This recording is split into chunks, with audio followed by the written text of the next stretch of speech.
the United States leaving the ice in Boston on October 25 after a 51 loss to Canada, one of several games between the teams before 2018 Winter Olympics.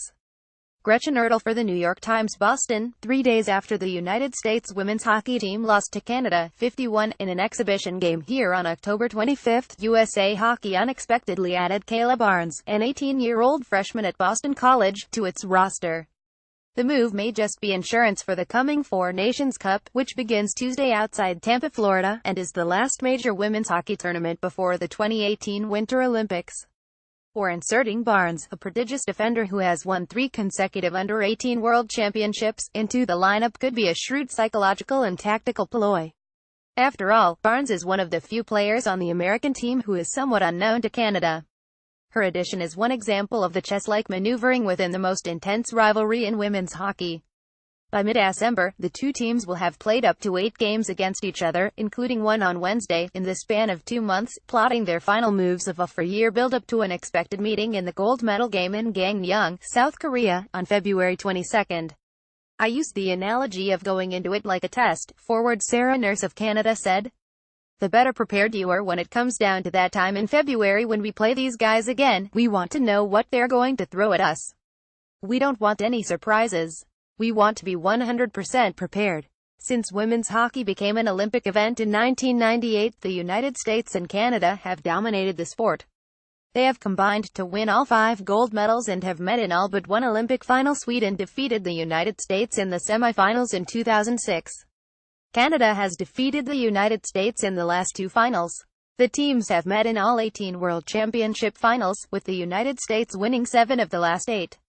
The fact that no other national teams have consistently reached the North Americans' level of excellence has created an unusual situation in which the United States and Canada always have an eye toward only-upping each other.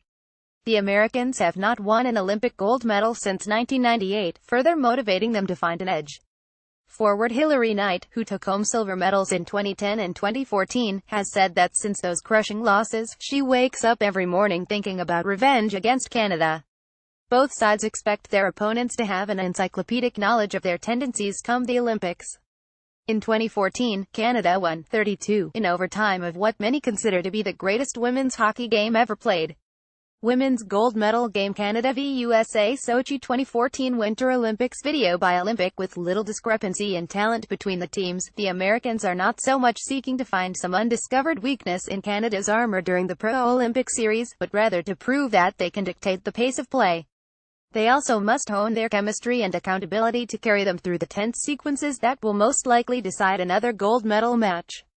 Rebecca Johnston of Canada left battling with Kelly Panic of the United States in a game last month. The US and Canada have combined to win all 5 Olympic gold medals in women's hockey.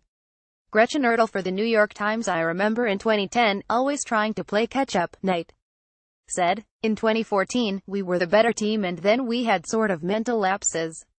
What's different now than in years past, this team really looks internally for motivation. Since Canada's Maria-Philippe Poulin scored the golden goal in Sochi 4 years ago, fans have eagerly awaited a rematch of a game that drew almost 5 million viewers on NBC. In North America, the audience for women's hockey has grown with the creation of the National Women's Hockey League in 2015 and the expansion of the Canadian Women's Hockey League.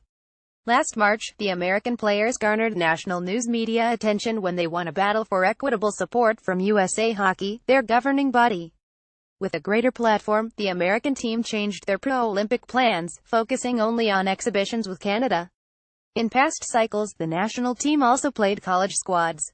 But not only does Canada provide the best competition, it is also the top box office draw.